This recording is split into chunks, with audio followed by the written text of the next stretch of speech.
Hello friends, कैसे हैं आप सभी। उम्मीद करता हूँ आप सभी अच्छे होंगे। तो आज हम जानेंगे कि पुलिस कमिश्नरेट सिस्टम क्या होता है, पुलिस कमिश्नर प्रणाली क्यों लागू की जाती है और इसकी आवश्यकता ही क्यों है। तो पुलिस कमिश्नरेट सिस्टम में जिन जगहों पर एसपी और एसएसपी रैंक के अधिकारी होते हैं उन जगहों पर आईजी और एडीजी रैंक के अधिकारी ही नियुक्त किए जाते हैं, जो ज़िले की कानून व्यवस्थाओं को बनाए रखने का कार्य करते हैं। और पुलिस कमिश्नर को डीएम की जो मजिस्ट्रेटिक जो पावर्स हैं, जो डिस्ट्रिक्ट मजिस्ट्रेट वाली जो पावर्स हैं, वो सीधे तौर पर पुलिस कमिश्नर को मिल जाती हैं। और पुलिस कमिश्नर डीएम महोदय के प्रति जवाबदेही नहीं होती। जब भी पुलिस कमिश्नर होते हैं तो वो सीधे अगर कोई भी डिसीजन है या फिर कोई भी जवाबदेही है तो वो केवल रिपोर्ट करेंगे डायरेक्ट डीजीपी को और राज्य सरकार को। नॉर्मली जहाँ कमिश्नरेट सिस्टम नहीं होता तो उन्हें रिपोर्ट डीएम महोदय को ही करनी पड़ती है। और जिन शहरों में कमिश्नरेट सिस्टम नहीं है तो उस समय जो ऊपर से रिपोर्ट करने वाली जो डिसीजन वाली पावर्स हैं वो कहीं ना कहीं हम देखते हैं वो धीमी हो जाती हैं। उसकी रीज़न है कि कमिश्नर महोदय जो जहाँ भी एसपी होंगे तो उनके ऊपर डीआईजी होते हैं, फिर उनके ऊपर आईजी होते हैं, फिर उसके बाद एडीजी जॉन होते हैं, फिर उसके बाद डीजीपी महोदय आते हैं। तो आप देख रहे हो कि ऊपर के चेन सिस्टम है, ये नीचे से ऊपर मतलब कितनी काफ़ी बार इन्हें जवाब कोई भी डिसीजन कोई भी आदेश आता है तो काफ़ी समय लगता है इस व्यवस्था को। लेकिन कमिश्नरेट में क्या होता है, कमिश्नर सीधे रिपोर्ट करेंगे डीजीपी को, राज्य सरकार को। और राज्य सरकार को भी कोई भी कानूनी व्यवस्था के लिए डिसीजन लेना होगा तो वो सीधे कमिश्नर को करेंगे। तो चलिए, आज हमने जाना कि पुलिस कमिश्नरेट सिस्टम क्या होता है। तो मैंने आप सभी को बता दिया कि पुलिस कमिश्नरेट सिस्टम में डिसीजन मेकिंग की पावर जो कमिश्नरेट को मिल जाती हैं और जो मजिस्ट्रेट वाली पावर भी कमिश्नर को मिल जाती हैं।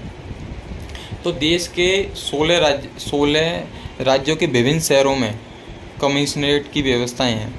और अगर यूपी की बात करी जाए तो यूपी में सात विभिन्न महानगरों में कमिश्नरेट की व्यवस्था लागू की गई है। और हाल ही में अभी आगरा में भी कमिश्नरेट सिस्टम है और मैं भी आगरा से हूँ, तो मुझे लगा कि मुझे एक वीडियो तो इसके लिए बनाना चाहिए, क्योंकि मैं देखता हूँ कि आगरा में ऐसे काफ़ी लोग हैं जो कमिश्नरेट सिस्टम को अभी भी नहीं समझते हैं और मुझे लगता है कि हर नागरिक को इसकी जानकारी होनी चाहिए। तो चलिए और जानते हैं कि संविधान पुलिस कमिश्नरेट जो पुलिस सिस्टम है वो कैसे क्या वर्क करता है। जो हमारी कॉन्स्टिट्यूशन है, संविधान की 7वीं अनुसूची के तहत पुलिस राज्य सूची का विषय है। जो पुलिस है वो राज्य सूची का विषय है। जब भी राज्य सरकार होती हैं, केंद्र की सरकार अलग होती है, राज्य की सरकार अलग होती है, तो जो पुलिस का जो मुद्दा है या पुलिस के लिए जो व्यवस्थाएं बनानी है या कानून व्यवस्थाएं ठीक करनी है या जिस तरीके की भी जो भी डिसीजंस लेने होते हैं पुलिस को लेकर के, तो वो केवल राज्य सरकार ही लेगी,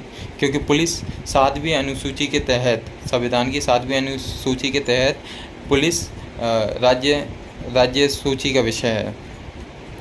पुलिस अधिनियम के अनुसार यह प्रणाली 10 लाख से अधिक महानगरों में लागू की जाती है। तो अभी मैंने हाल ही में आपको बताया ही था कि जिन विभिन्न महानगरों में इनकी जनसंख्या 10 लाख से अधिक होगी, वहीं पर ही पुलिस कमिश्नरेट की व्यवस्था लाई जाती है।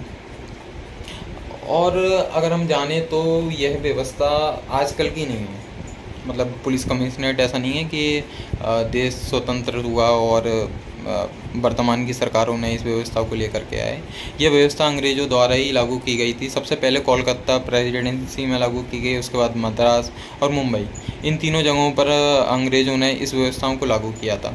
तो चलिए अब हम जानते हैं कि जिन सामान्य तौर पर पूरे देश में पॉसिबल तो नहीं है हर जगह पुलिस कमिश्नरेट सिस्टम हो, तो जानते हैं सामान्यतर व्यवस्था क्या होती है। मतलब आज से जो पहले एसपी या डीएम हुआ करते थे उनकी व्यवस्था। चलिए, तो अब जानते हैं कि ड्यूअल कमांडेड सिस्टम क्या होता है।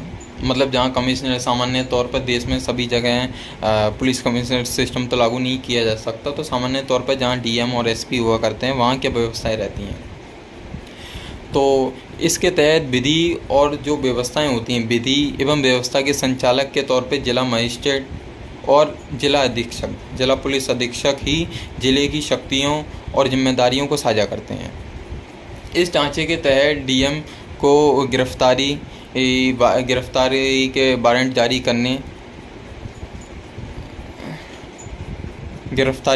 जारी करने, लाइसेंस इशू करने, और जबकि एसपी महोदय का काम होता है कि अपराध की जांच करने और गिरफ्तारी करने की शक्तियाँ की और जिम्मेदारियाँ होती हैं।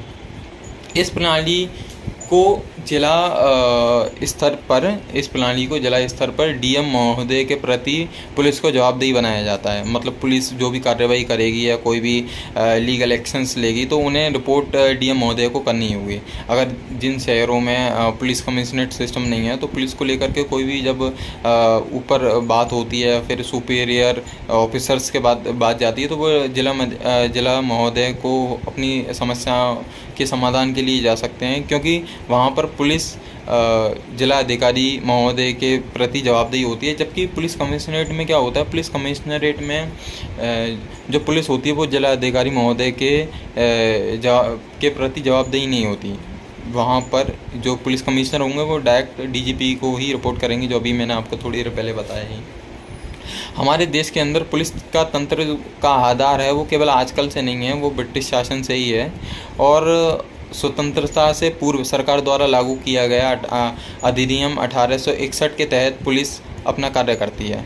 आई होप, मुझे लगता है आपको मेरी इन्फॉर्मेशन काफ़ी वैल्यूबल लगी होगी, और मुझे लगता है कि देश के सभी नागरिकों को पुलिस कमिश्नरेट सिस्टम या फिर पुलिस की और कानूनी जो भी व्यवस्थाएं होती हैं और संविधान और जो भी राजनीतिक व्यवस्थाएं होती हैं उन सभी को से परिचित होना मुझे लगता है आवश्यक है, क्योंकि एक देश को संपूर्ण और प्रभुत्व संपन्न और विकसित देश बनाने के लिए सभी नागरिकों को अपने देश के संविधान से जागरूक होने की आवश्यकता है, और जो भी कार्रवाई और जो भी लीगल प्रोसीजर होते हैं उन सभी को मुझे लगता है कि वो जानने की आवश्यकता है।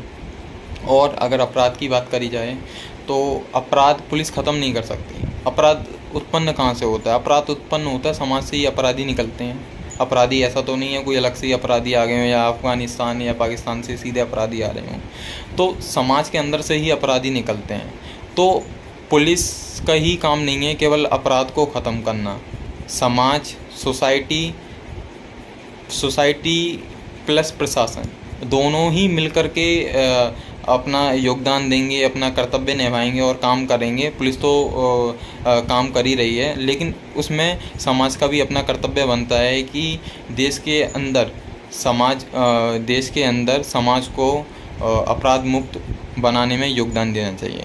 इसी के साथ बहुत बहुत धन्यवाद, आपने मेरी बातों को बहुत ध्यानपूर्वक सुना। और इसी के साथ जय हिंद, जय भारत, शुभ रात्रि, आपका दिन शुभ हो।